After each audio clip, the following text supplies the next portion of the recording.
Guys welcome to my channel. তোমরা সবাই কেমন আছো? আশা করি তোমরা অনেক ভালো আছো, আর আমিও অনেক অনেক ভালো আছি।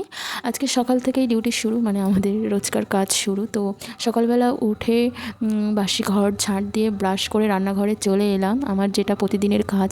আর আমি বাসি কাজ অল্প একটু মানে রাতে করেই রাখি, যেগুলো খাওয়া দাওয়ার বাসন কোসন সেগুলো মেজে রাখি, গ্যাসটা পরিষ্কার করে রাখি।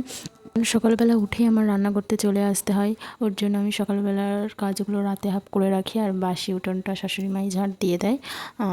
আর আমার তো সকালবেলা উঠে মামামকে খাওয়াতে হয়, তার জন্য আমার একটু লেট হয়ে যায়। আর যেহেতু মামাম ছোট, রাতে অনেকবার উঠতে হয়, ওকে খাওয়াতে হয়, তার জন্য আমি রাতে হাফ কাজগুলো করে রাখি। আর সকালে যেহেতু সবাই বেরোবে আর সকাল সকাল আমার রান্নাটা সেরে নিতে হয়, তার জন্য আমি হাফ কাজগুলো গুছিয়ে রেখে দিই রাতে, তারপরেই শুই।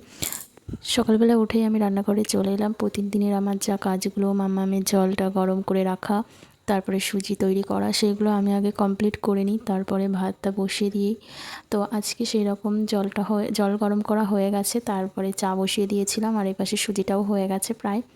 তো সুজিটা করার পরে ওগুলো নামিয়ে নিয়েছি, আর এদিকে বসিয়ে দিয়েছি ভাত, বসিয়ে দিয়েছি আর ডালটাও বসিয়ে দিয়েছি।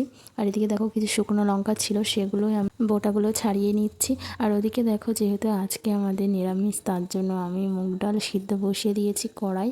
আর দেখো আমার ডালটা প্রায় সিদ্ধ হয়ে গেছে, তার জন্য আমি তার ডালটা একটু ঘুটে নিচ্ছি, কারণ ঘুটে নিলে আমার সুবিধা হবে। আর আজকে এই মেনুতে থাকবে মানে ভেজ ডালের মধ্যে আমার তেমন কিছুই দিইনি, বাড়িতে যেমন সবজি ছিল তেমনই দিয়েছি। কুমড়ো, আলু, তারপরে তোমার ঝিঙে আছে, তারপরে টমেটো আছে, এগুলো। আর দেখো ভাতটা আমার হয়ে গেছে, ভাতটা নামিয়ে নিয়েছি। আর এদিকে দেখো সয়াবিনটাও রান্না করব, সয়াবিনের আলুটা কেটে নিয়েছি, আলু ভাজবো বলে আলুটাও কেটে নিয়েছি। আর দেখো ডাল আমি নামিয়ে নিয়েছি।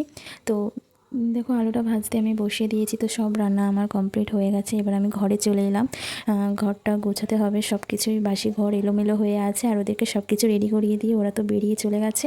আর আমি এখন ঘরটা গুছিয়ে নিয়েছি, বিছানা তো আমার গোছানো হয়ে গেছে। আর এই বিছানাতে যে আমার কতবার গোছাতে হয় তো বলে বোঝানোর মতো না, সারাদিন গোছাতে হয়। আর এদিকে দেখো রান্নাঘর অগোছালো হয়ে আছে।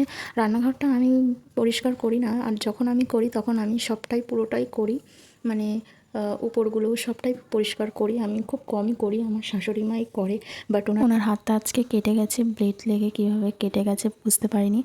ডান হাতের বুড়ো আঙুলটা কেটে গেছে, তার জন্য উনি খেতেও পারেনি, আমি সকালে খাইয়ে দিলাম। আর তার জন্য যেহেতু সার্ফের জল লাগলে আরও জ্বালা করবে, তার জন্য আমি রান্নাঘরটা পরিষ্কার করে নিয়েছি। আর সংসারের কাজকর্ম এখনও তো পুরোটা শিখে উঠতে পারিনি বলতে, শাশুড়ি মায়ের মতো তো পুরোটা এখনও পারি না গুছিয়ে কাজ করতে, তবুও যতটা পারি করি।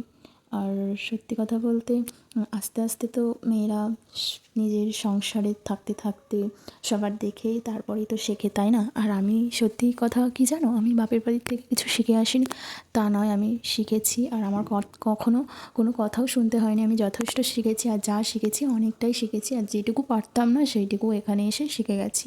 তো দেখো আমার রান্নাঘর প্রায় মোছা কমপ্লিট। তো আমার ভিডিওটা তোমাদের কেমন লাগলো অবশ্যই কমেন্টে জানাবে, আর যদি কোনো ভুল ত্রুটি হয় তাহলে অবশ্যই কিন্তু জানাবে। আর আজকে ভিডিওটা এই পর্যন্ত, বেশি বড় করব না, বেশি বড় করলে কারোর ধৈর্য নেই দেখার মতো। তো আজকে এই পর্যন্ত, সবাই ভালো থাকবেন, সুস্থ থাকবেন, আবারও চলে আসবো অন্য একটা ভিডিও নিয়ে। আজকে এই পর্যন্তই, বাই।